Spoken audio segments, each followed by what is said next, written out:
We're taking Players' Night to the extreme as some of the game's greats are central to the 360 agenda. A couple of the key finals casualties. Hamish McIntosh won't ruck for the Cats, while Hayden Ballantyne looks set to miss for the Dockers. The AFL Players Association poised to crown the MVP, and if it's not Gary Ablett, then who will the players choose? And in the lead up to that announcement, a swag of superstars and favourites will join us to talk all matters football. I'm Gerard Waitley, here's Mark Robinson. This Tuesday night it's footy from all angles. Hello Robbo. Hello Gerard.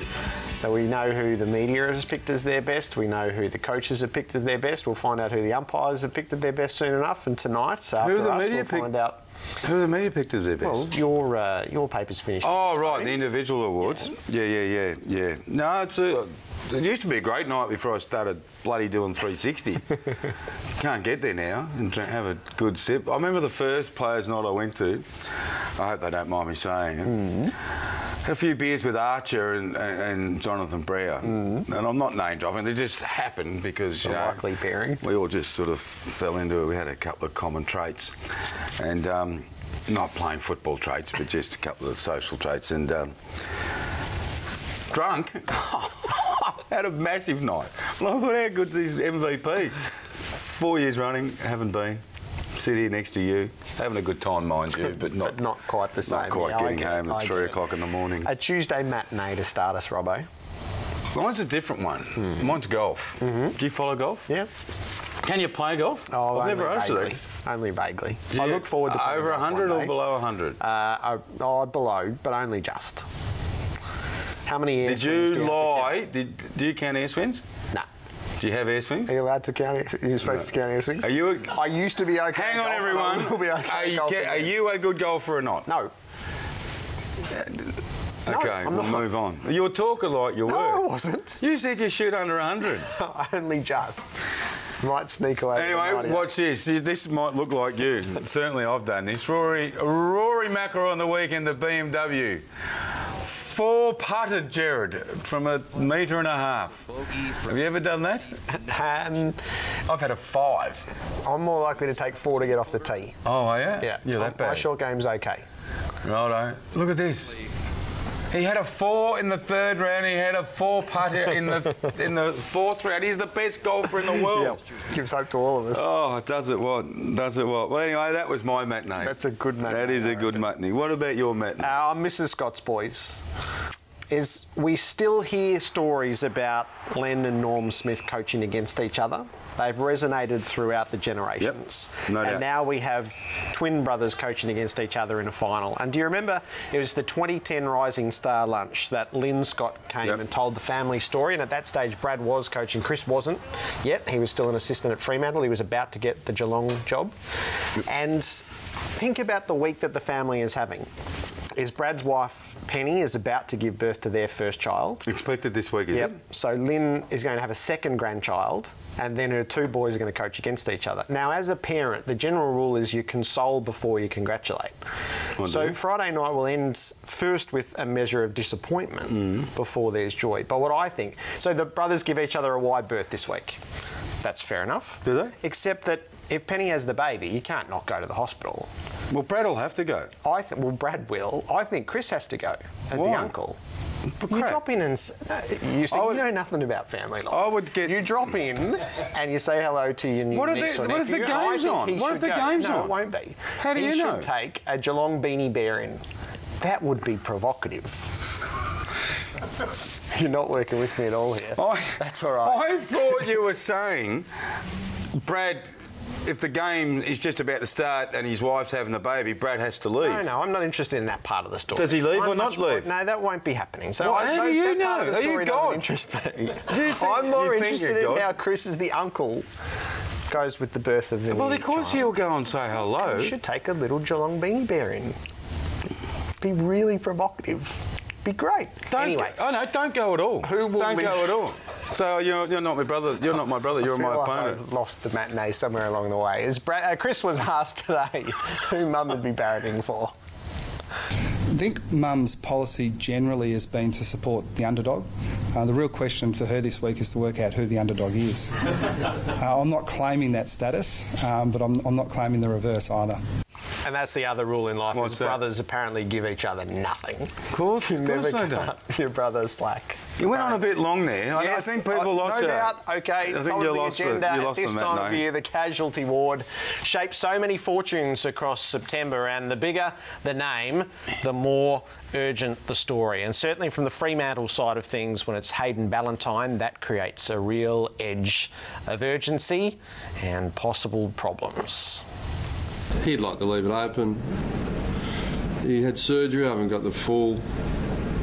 Well, but I don't think it's relevant. Obviously, there's a crack in his jaw, and they've had to do a bit of work. And yeah, look, he's a tough little bugger, and he played early in the year, but with one. So look, it could be done, but I'm pretty keen to look after him. And in that last sentence was the hint that Ballantyne's not playing. Yeah, he also said this week, no risk policy. That's rubbish. There is a risk policy. Football is risk.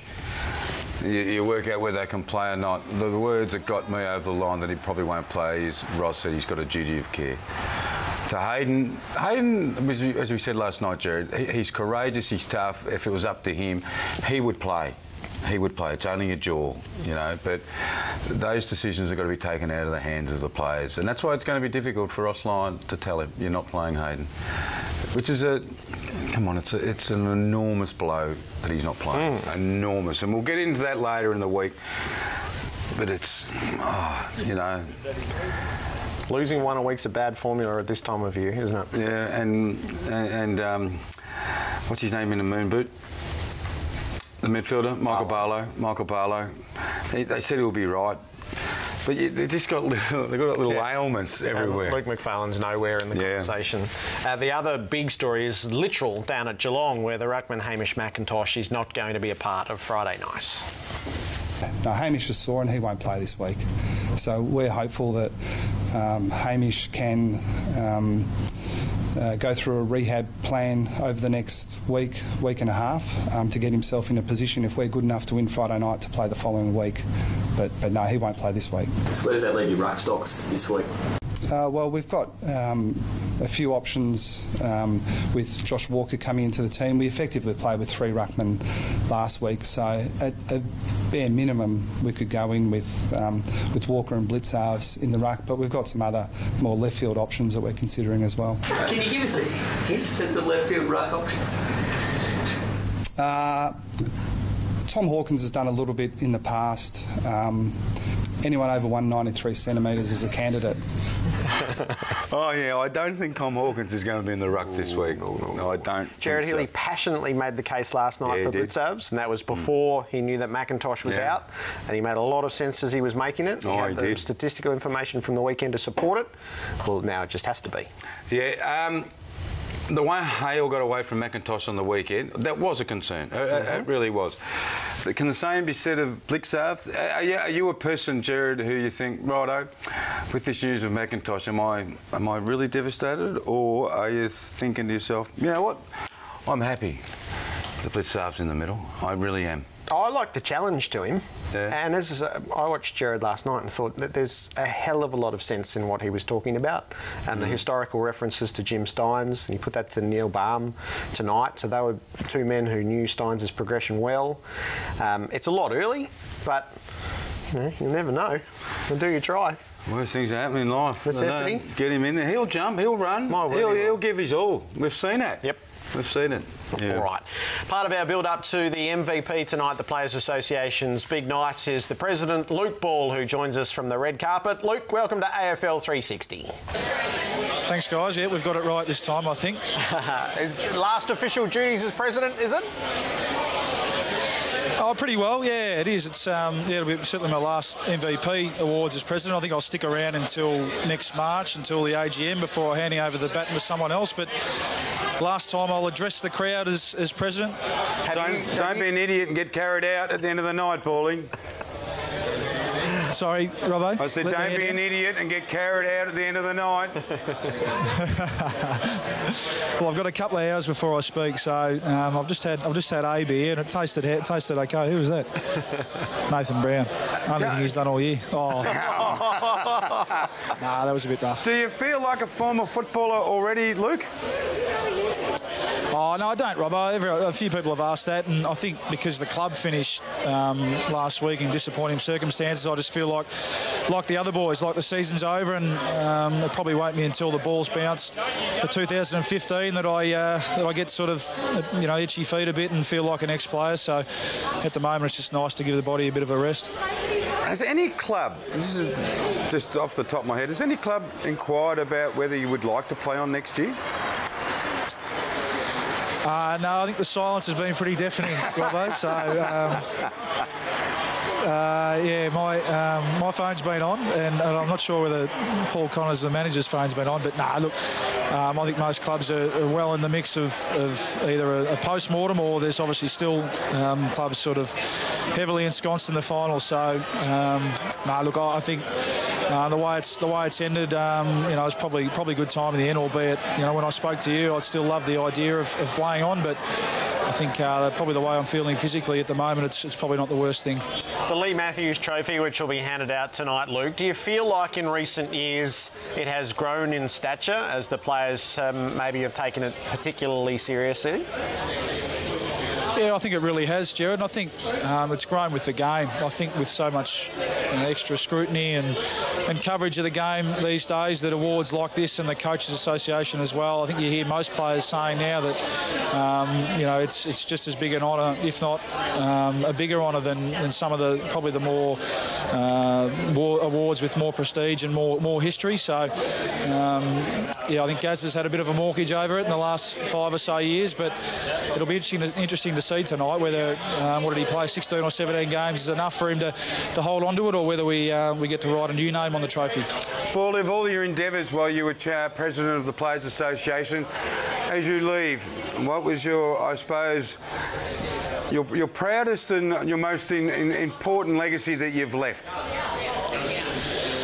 Oh, it's a good question, Robbo. I think for me it was when I joined the board, sort of 4 or 5, 6 years ago now. It was more about it's taking a bit more of an interest in my career and the profession itself of being a footballer. I think certainly when you start off, it's all about getting a kick, and that's probably how it should be for young guys. But as the years go on and you sort of you've hung around for a few more years at the footy club, you tend to want to take a bit more of an interest in it, and that was what it was about for me. I think if you want to be more specific, I think the new retirement scheme or the new annuity that's been set up in the last CBA, that's only going to grow and grow, and unfortunately us guys coming out of the game now aren't going to see the real benefits of it, but players entering the game now and for years to come are going to really see that, really see the benefits of that. So that's what it's all about, I guess.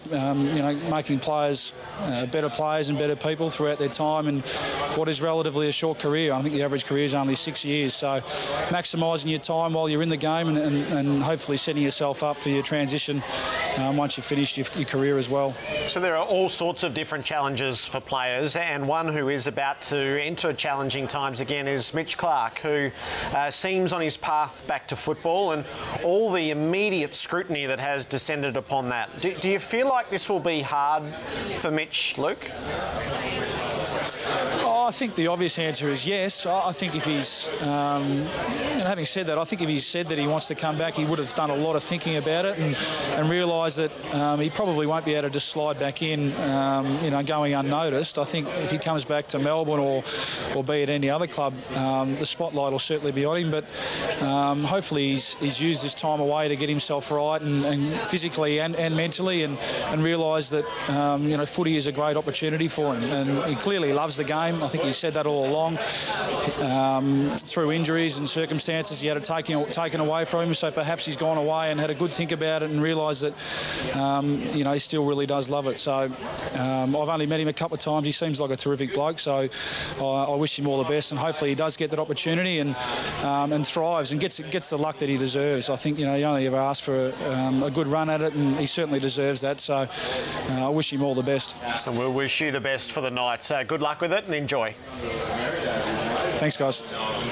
Luke Ball with us on AFL 360. We'll head back there in a moment's time where Dyson Heppel will join us. The Mitch Clark issue, though, Robbo, it's clearly complicated, and you'd be forgiven if you'd followed it over the last 36 hours to think it was a bit messy as well.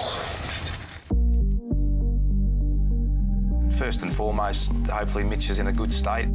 I've always had the view that I needed to get away to get back, and that's what I've done. And I think that's the positives to come out of this whole thing, is that I've been doing a fair bit of work on myself, and hopefully, I can stay healthy. Mitchell also did them a massive favour by, walking away from a very lucrative contract which everyone was sort of aware of. Potentially lost your best player. We would want some compensation, clearly, like any player that you trade that's out of contract on October 31.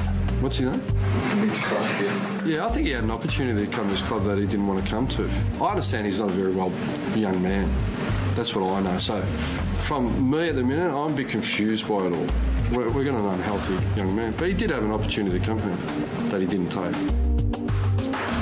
Mitch Clark's return, Robbo, it would have struck me in theory as being something that would have attracted a huge groundswell of goodwill, and yet it's anchored in a completely different debate at the moment. It's anchored in where's he going to play, and as you wrote this morning, who does he owe? And then to hear the talk back today it seemed to be stuck on the question, well, Melbourne's going to go no good, so he wants to go somewhere where there's going to be success. There's a lot of negativity around, isn't it? Yeah, and it struck me as being a bit... It's confronting, I would have thought. It's potentially quite unhealthy, but it is confronting. Yeah, it is. No compo a bit, Rich. It didn't quite know what I was getting at today. I honestly believe that Mitch Clark owes Melbourne.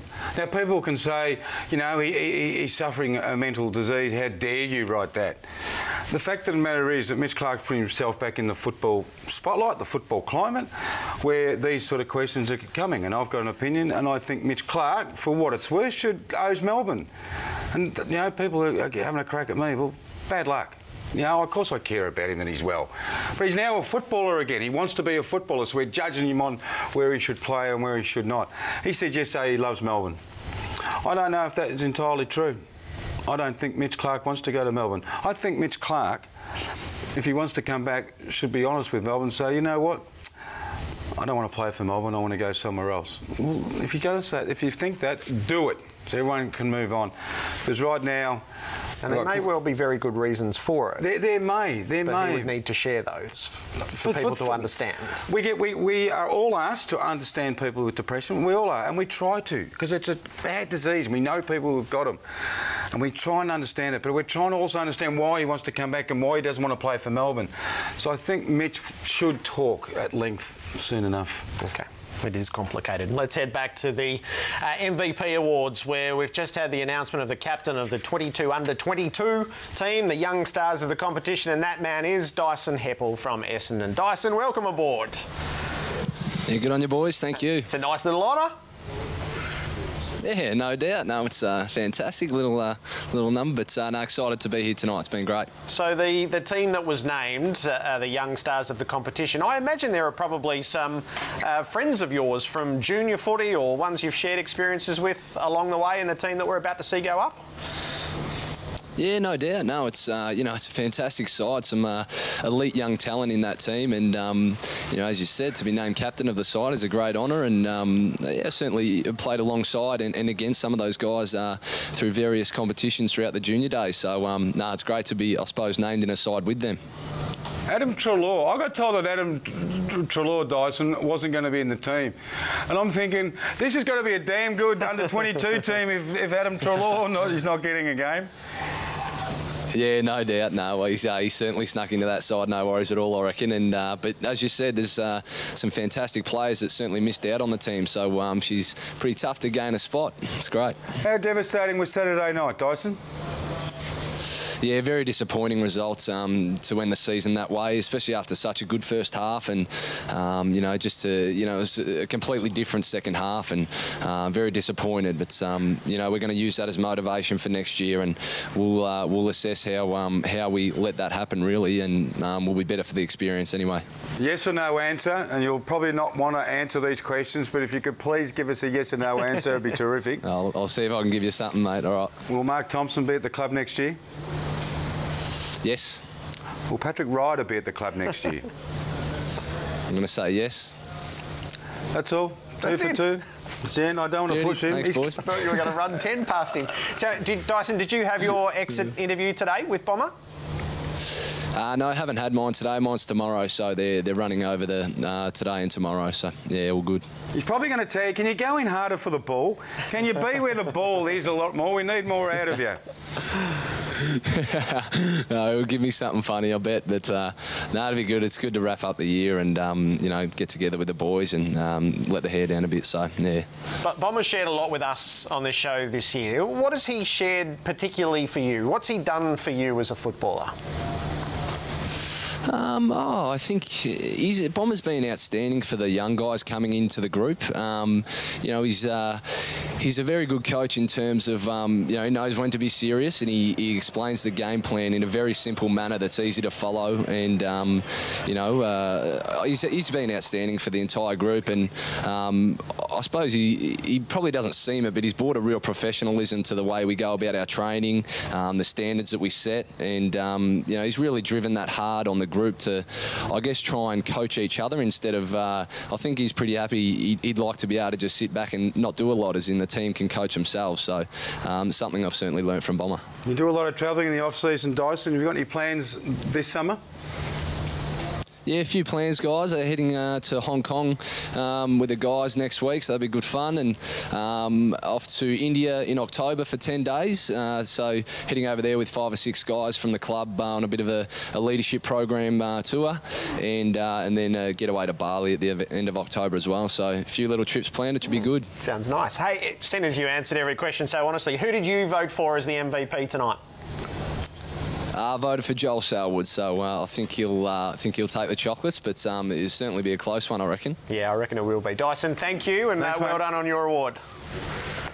Good on you guys, thank you. Dyson Heppel with us there, the captain of the best 22 under 22. I told you last week, Joel Selwood, I think the players are going to not just, the donkey vote Gazza. Okay, so there's a big list to choose from those who polled votes, and that on the night's going to be pared down to 6. So sorry this follows about us Someone tonight. was standing in front of the TV. This follows us tonight on 360, where we'll head and Sandy Roberts will guide us through this. So these are notionally the leading contenders. We'd have a guess, and then that'll be brought down to 6. Give me your 1, 2, 3. Give me your 1, 2, 3. I would be Selwood, Fife, and Franklin. Geez, not bad, not bad. I'd go Selwood, Franklin, Boak. Is Boak up there? Boak's up there. Yeah, Boak. Nice. All right. It's a good group, isn't it? Oh, yeah. It's a good group, and it could be really broad. Hey, it's old favourites time. Who is it? It's Brad Sewell on the red carpet. Brad Sewell. Sewelly, welcome back, mates. Jared, Robbo, how you going? Where's my partner in crime? No, he's away with the family at the moment. Yes. Okay. Hey, how was game number 200 for you? Yeah, really cool. Firstly, to reach the 200 was a real privilege, but then to have done it in such a big game and to have played in the way we did was fantastic, and set ourselves up for another prelim. Did you make sure that you marked it with either family or friends? These milestones are pretty important. Yeah, they really are. It was difficult. These night games are hard work. We sort of don't get home till sort of after midnight, but certainly spent some time with the family the day after, watching a couple of brothers playing a final as well. So, yeah, it's a huge honour. You look like Peter Dacos floating through half forward there, Sully. Did you like that, Robbo, streaming out of the goal square? Taking marks on the lead. It looked good, mate. Are you now A forward mid, more than a mid forward? Mate, I'm whatever I need to be. We've been really lucky over these last couple of years, as you guys know, just the versatility amongst the side, and we've got a number of guys with ability to play in a variety of positions. And you know, I've probably been a little bit pigeonholed in the past, so to be able to be a bit more creative and get forward and have an impact there has been really positive these last couple of weeks. A serious question, Sully. Do you think still that you're a starting 22 player, or do you feel that the development of the group has put you in a group of 4 players? If Cyril makes himself available, do you feel that you may be vulnerable? Or I remember asking you last year and you got quite aggressive and said, you know, finals is different. Finals, you need the bodies. Is that, you think, going to hold you in pretty good stead? Yeah, I don't think that changes. We know what finals football is all about. And as I said before, we've got such a terrific mix and a great depth. And I think that we've shown that this year, the number of guys that have been out of the side. And we've had, you know, boys from Box Hill push up and come through and really play a role, and have been important for us. But certainly I still feel as though I'm a valuable contributor to the side. Do you have 8 big quarters left in you after a deep breath this weekend? Yeah, absolutely. Got plenty left in me, Jared. I've got money on you for the Norm Smith, Sully, so if you get through the prelim, can you please play well? Got good odds too. Yeah, that's the plan. I'm sure you've got very good odds. What do you do this weekend? What do you do this week with the weekend off? Do you watch the game, Sully? Do you go to... Is the VFL playing? Yes, I think they are. How do you fill your time in?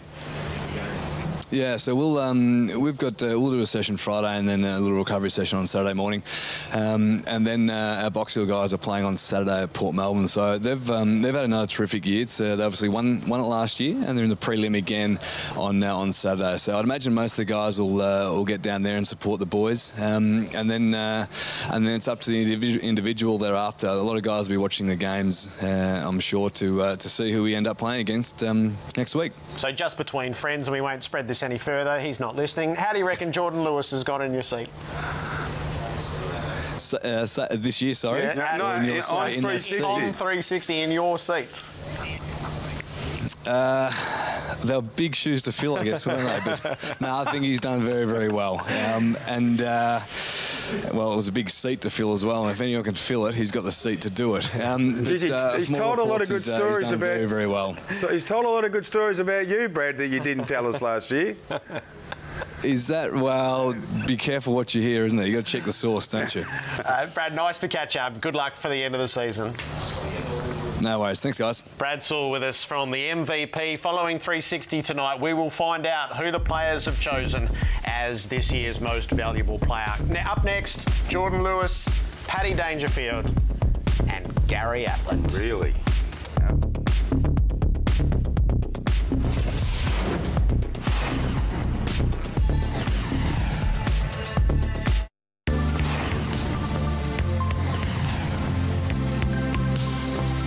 Squirts out Mitchell's way for Hawthorn. He's well tackled by Guthrie. Lewis through the traffic. Lewis for goal. Lewis gets the goal. Just knocks it to Lewis. Steps around. Straightens up. Jordan Lewis. There's the icing on the cake. He's got Lewis further afield. So's Langford. Finally they see him. Lewis can waltz inside 50. Straighten up and kick his third.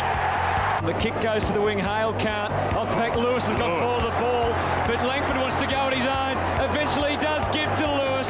Lewis can line them up. He'll compose himself 35 out and drive through the last of the daggers. He's had a season, Lewis. He will be All-Australian. He'll be, I reckon, their best and fairest. And he'll possibly be a Brownlow medalist. Wow. Could be a big few weeks coming up for Jordan Lewis. Next Tuesday night, we will be at the All-Australian dinner. And those who are named in the team will be emblazoned. They will have a blazer, presented. I thought it was just Bob wearing something alternative tonight. I was wondering where he was. And how are you? Good, good. If you do get in the side, would you look forward to wearing this all-Australian blazer. Looks quite nice, doesn't it? I actually know the guy that made that, Sammy Soho. You've ever come across him? So he's made that, which is quite nice, and I think he's starting up a new brand soon too along Chapel Street, Sam & Co. So if you're waltzing along there, make sure you look out for that. Can you tell us if you're dropping adverts and stuff next time? Because I wouldn't mind a new suit we'll myself. Get you a new suit jacket. And Jared, what about you cheating on the weekend, pushing forward? Cheating? Over the top, give me the ball running in for open goal. Well, I actually had a joke with Langers after that. I was going to smother him if he didn't see me any quicker. But yeah, that's just the way the game goes. Sometimes it falls your way, and some people call it cheating, some people call it smart football. Mostly call it cheating. Mostly it's a bit of both, isn't it? But when you're in a situation that you were, I mean, you must have been really thrilled as a leader of the club. Tight first half. And it's a grinding against Geelong, against a good team. It's a grinding sort of contest, and you just ground them away, and then you ran away with it at the end. It was almost the perfect team football. Yeah, I think we were fully aware of what finals game, asks of players, and Geelong was no different. It's funny that throughout the season we play these games and they're exactly like finals type games, and we understood that it was going to be a tight contest. We prepared ourselves for a tight contest before. How do you do that? When do you prepare yourself for a tight contest? You try and mentally prepare the players to not have any space. There's going to be someone on you all the time. There's going to be really hard and physical contests. You're probably going to get tackled, regularly throughout the game. And so it's training about dealing with a lot more in tight work. Yeah, and you might not have as much time with the ball as you think. So your decision making has to be a lot quicker, and those sort of little things that generally people that haven't played in finals maybe struggle with, but we've got the experience in our group that we can teach these younger guys about that. So was it everything that you remember finals are, sort of 12 months on? Did it a couple of minutes in you go, oh yeah, I know, I remember this? It's funny, it only feels like yesterday that we're playing finals football, but I think there's been games throughout the season that remind you of finals, and this was certainly one of those. I think when you get to the ground and you go out and you walk around the ground at the start of the game and you understand that the MCC is full, it gives you a fair indication that it's finals football, and that gets you buzzing. And certainly the first half, the game for the entirety, but the first half was really hot and contested. You're having a career season, and your profile has skyrocketed. Big head. Front page of the Herald Sun on Saturday. Oh, look at you. How's that for a shot? Did Mum get that, a copy of that? Look, what were you doing there? When will they realise it doesn't sell paper? My head on the front page does not sell papers. Now, I'm more interested in this. So Robbo wrote the feature on you and with you and spoke to Jared Ruffhead, the captain Luke Hodge, and the coach Alistair Clarkson. Did you read in to check how it had gone? Yeah, I was pretty happy with how it came up, and I think as a player when you've been around for a while and you've had articles written on you, you tend to hope that it's not the same as the last one, because people get bored of reading about me. So I think the approach that Robbo went with was quite good and different, and something that I've never had before. But I'll have to have a chat to Kleiny about the photo. It was a little bit too close for my life. I've just sat here all year, Louis. I learnt about you talking to you in where we spoke and talking to Ruffy and Luke Hodge, and Hawthorn people came up to me and said, I didn't know. And I don't want to swear. You can't swear. I can't swear. I swore last week, so don't make it 2 weeks in a row. People come up to me and said, I didn't know he was such a blank when he was a juvenile delinquent, when you were a young fella. And I said, yeah, but I said, at least he was honest enough to talk about it, and your mates were honest enough to talk about it. I thought Hodgie revealing that he sometimes winced when he heard you say something, whereas Ruffy was sitting beside you next to Lance Franklin, egging you on. It really was just an open piece on the, I suppose, the maturing of you. Yeah, I suppose when you get to a club and anyone in life, no matter whether it be football or life in general, you look back on your life and go, maybe I would have changed a few things along the way, but it's not until you grow up and you become a little bit wise that you understand that maybe the way you're going about things isn't the right way, and I did that as probably a 26-year-old. Some people don't do it until they're 40, so I'm glad in real life? I know. I'm glad I've changed quite early. Jared. What's the pressure like at Hawthorn at the moment? Because there are players in the wings, Matt Suckling, potentially Cyril Rioli. At the pointy end, at the pointy end, if 2 come in, 2 go out, and I imagine it gets quite tense. Yeah, it does, especially for those guys who are on the bubble and you've got all year to put yourself in a position where you can cement your spot in the team, and for some people it's unfortunate that you get injuries and form may slip off, but it's handy for the coaches to have a squad of 30 to pick from. I think if we had a really good set of 22 and then we had a really big drop-off and then it was the next player, you'd start to worry. But healthy competition, I think, at this time of the year is just so important, and that's probably the reason why we were able to win it last year, because we could bring players in, trust them, and they could make some sort of impact. Now, you flat batted our Rioli questions for a couple of weeks, which is totally cool, but he is now training and he's clearly getting to the edge where I would say Clarkson wants to know either way. We want to know. Yeah, is there right a pickup in what Cyril Rioli's doing? He looks good, doesn't he? Yeah, I think it's a natural progression the way he's come back from this injury. From my understanding, he trained yesterday and trained really well. He'll probably train again Thursday, and then it's up to the medical staff, obviously, in this position to make a decision. But what I will say is they don't make decisions on how important the game is. They make decisions on how the player is and how his body's feeling, and that's first and foremost what they'll be thinking. On the broader issue that we've spoken about tonight a couple of times is Mitch Clark wants to have another crack at footy, which I think most people would wish him all the best with, except that he's landed right in the middle of fierce scrutiny. Do you have a sense that this is going to be difficult for him? I think so. I think the reason why he left football in the first place may come back to haunt him. I think what he needs to understand, and probably what he's gone through over the time that he's been out of football, that it's not an easy game. It's a nice game looking from the outside in sometimes, and you don't see the pressure that goes on at the club, the reviews of the game, the scrutiny that's on certain players. So he'll make the decision. And I think from what I gather, he's in a really good space to make that decision. And I just hope, we give him a chance. He's a quality player. I don't know the guy, but I've met him, and I suppose that's the upside. If he can come back into the competition, keep his body healthy, and I think that's probably the main thing. If his body's healthy, he's playing good football, so mentally he's okay.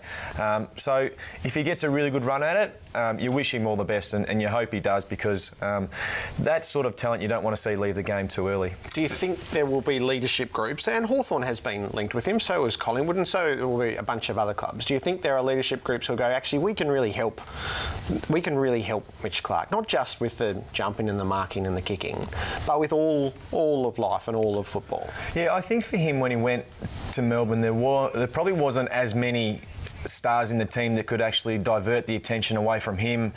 So a lot of the spotlight was on him. So the decision that he makes to come back to which club he wants to go to is pretty important. I think he doesn't probably want to go to a club where he's the centre of attention, because unfortunately the way the media works, as you guys would know, is it would focus on him unfairly or fairly, I'm not too sure. But from my point of view, I just hope he gets a good run at it and he doesn't destroy us in games. Who's a better bloke, Gary Ablett or Patrick Dangerfield? Who's coming up now?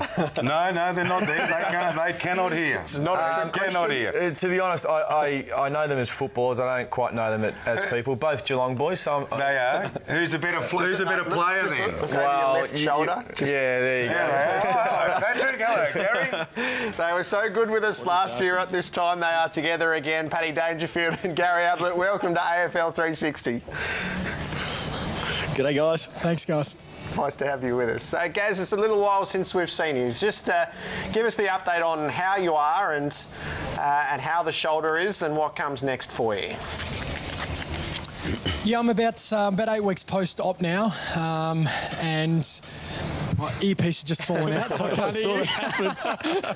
But the physios have allowed me to just do a little bit of strengthening work. I'm trying to get back some range, and that's basically where I'm at the moment. It's a slow process, and he's assured me that I'll be ready to go by the start of pre-season, so I'm happy with that. All right. Well, Gaz puts his earpiece back in. Paddy, tell us this earpiece back in. How hard was it watching? His bowling was terrible before.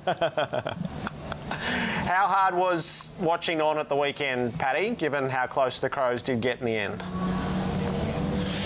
Well, I was actually at the game on the weekend, and it was certainly an incredible performance by Port Adelaide. But I think at the same time, you have to deserve to be there. And at the end of the day, we certainly didn't deserve to be there, and Richmond did. But certainly, unbelievable performance by Port. And the atmosphere and all, which is, it's your ground as well. Did you feel a little bit jealous that it was them and not you?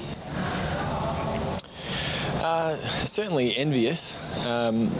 It was hard watching just how well that they played, and you really wish that that was you out there running around and playing finals, because the build-up to it all week was really big in Adelaide. So you watch and you think, geez, that would have been nice. Paddy, people look at you and say you're just a brilliant footballer. I think people want to look at you and say, right, you're a competitor as well. Are you hurting like, say, a Luke Hodge would hurt that it didn't work, or a Joel Selwood that it didn't come off? Are we looking at a person who's going to say, as a member of the Adelaide Football Club, I am going to do absolutely everything in my life to make sure that we get to where we are? Or where you want to go, I should say?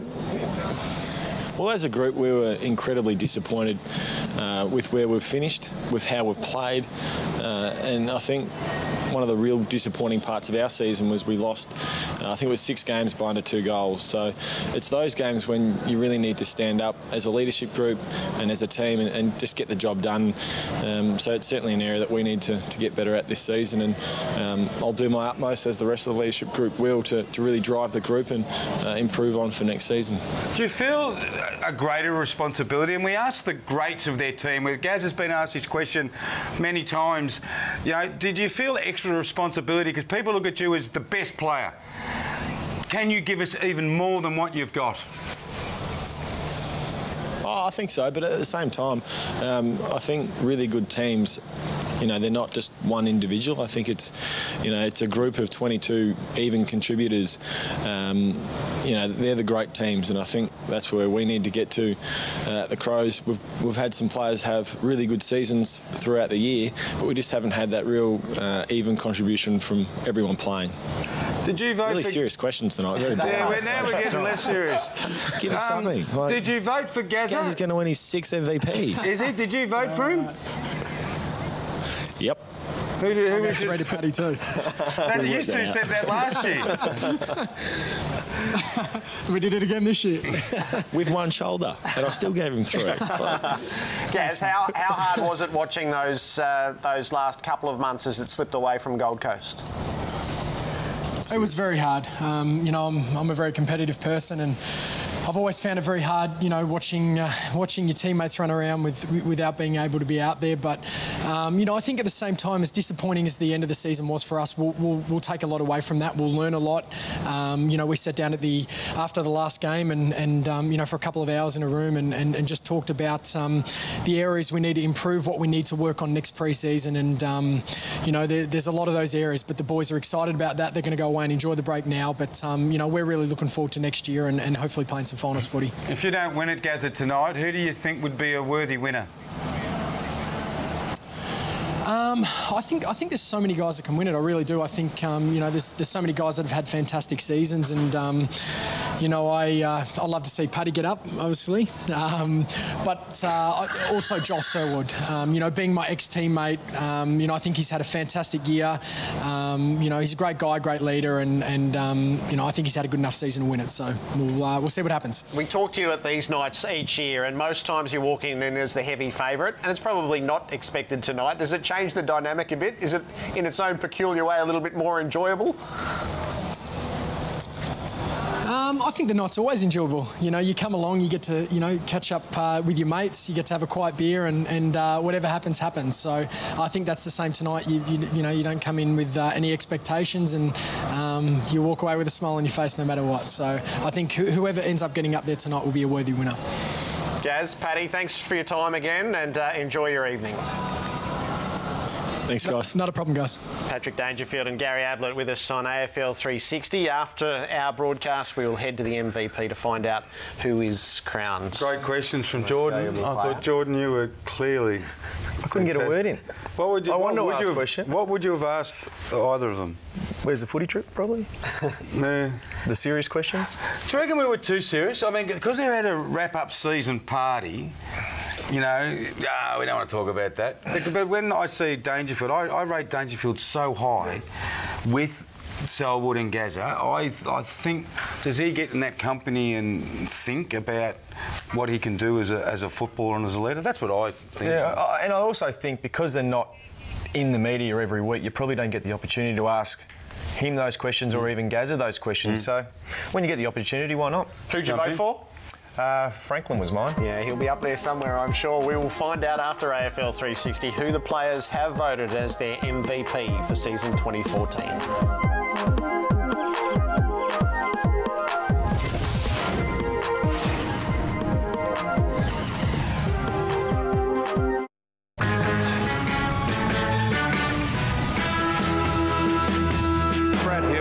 Isaac Smith really helped set up the win. Yeah, Hilly just went past and said he won a $2,000 watch, so he's pretty happy with himself. We're having a press conference, everyone's wandering in like Brown's cows. I've got 4 younger brothers at home, so hey, if you're watching, guys, they're probably back on the PlayStation by now, though, I guess. Drew actually didn't know what Frank the Tank was, so I think it was the first thing that came to his head, but a few of the boys after the game really just let him know who Frank the Tank was, so that's his new nickname now, he's Frank. Go on, Ed. Talking about the last time they played, they were getting done by 31 points. It's not the Collingwood board here. Listen, you've got to listen to the Prime Minister down there, Mr King. What would you say if he asked you for your gut feel? It's a very big gut and a very big feel. And after this, the MRP may get a serve. 25 disposals, 16 contested possessions. Fantastic, Ed. Well done, mate. Terrific work. Terrific work. I'll be honest with you, Ed threatened to not bring in any more cakes if I didn't move it tonight. That's the truth. So the amusement across the weekend. Tonight with the MVP being named, the Dockers have a set-up in Perth because they have one man who could be very central to it. Matthew Pavlich, the skipper, is with us. Matthew, welcome again to AFL 360. Thanks for having us, Jared. So Nathan Fyfe can't win the Brownlow, but he could very well be a worthy MVP. Give us an insight into the strengths that make him such a candidate tonight. Well, I think it's everything that people see. He's obviously a very good contested player, in tight around the contest, able to take high marks and kick great goals. So it's everything that the spectators see each week. Nathan's really applied himself and become an incredibly part of the way we play. So fingers crossed he gets the gig tonight. But of course, there's a lot of players out there willing to and worthy of receiving the reward also. Pav, you do a lot of media interviews, and this is not I'm not trying to be smart here. We spoke to you pre-match, and you're up and about. We're speaking to you now, and your team's just lost on the weekend. You're coming home. What's the mindset right now compared to preparing for the game and have an expectation and losing, coming home and think, right, now we're in a cutthroat final? I'm doing a lot of media, Robert, because we're required to make sure the broadcasters, you guys, are happy. Realistically, though, to answer your question about the game of the weekend, we really felt as though we had some chances to win the game. Sydney were essentially just better than us for longer. So we take some great learnings out of the game. And, of course, it's a cutthroat game this week, but what a better way to be. You know, that's why you play for so long. That's why you train so hard throughout the summer period, to give yourself an opportunity, the double chance like we have this week against rampant Port. We know we're going to have to be on our guard and play our very best, but we're very much excited about the opportunity. You watched Port Adelaide, I'm sure you watched Port Adelaide on Sunday. You go in with a bit of a cloud over Ballantyne now, which is really unfortunate for Hayden. He may play, he may not. Do you take confidence away from the game on the weekend that you were with Sydney over there, so you come home and say, right, we're at home now, we're going to have a lot of confidence in how we go about it? Yeah, there's certain elements of the game from the weekend. I think our attitude and our intensity, our overall effort was pretty much there, but we just probably lacked a little bit of polish with the ball, and some of our mechanisms without it weren't quite right at the high order of that they have been in the past. So you're right, we take some level of confidence out of the game of the weekend, but reality says that will absolutely mean nothing come Saturday night against the Power, and they were pretty impressive again. It's everything we know about them, and it's an exciting game. We're expecting a full house house. 43,000 passionate Fremantle supporters there, and we can't wait. The Hayden Ballantyne injury is most unfortunate, as we spoke about last week with Michael Johnson. If he couldn't be there, both for him and for the collective again, how much of a blow is that? Yeah, look, it's two in a row, isn't it? It's really sad for Hayden and for the team, but I know one thing. I texted him last night and he's absolutely desperate to play, but I think, this time around, he obviously had a similar incident early in the year and was able to get up for the Geelong game after hurting himself against Port, but this time around it may be a different story. I think Ross has been on record today as saying that there's a duty of care here and it's a little bit different from last time, but stranger things have happened with that one. Who knows? Hayden's a fierce competitor and so courageous. It's disappointing for him and for the team, but hopefully we can counter that. He's a player that brings a lot of pressure and offensive threat, but someone will just have to step into that role. It could be Matt De Boer, it could be Hayden Crozier. Have you spoke to us last Thursday? You spoke to us this Tuesday. If you win on the weekend, you promise to speak to us again next week. Yeah, you really that desperate to speak to someone, Robbo? Well, it's How not about someone else, a bit of fresh flavour? Yeah, that's true. Put Fife on. Can you ask Fife tonight? Will he speak to us next week? We'll get okay. Nathan's just behind me, so I'll get him in. Good stuff, Matthew. Thanks for your time again. Good luck for the weekend. Jared, Robbo, thank you. And Nathan Fife, one of the favourites tonight for the MVP. How good was Pav on the weekend? Oh, he was good. People want to put him out. He's playing good footy. So that's the Fremantle side of things tomorrow night. Not only King and McClure, but Kenny Hinkley as well for the Port Adelaide side of things after the power trains at the Adelaide Oval. Oh, beautifully plucked in by David King.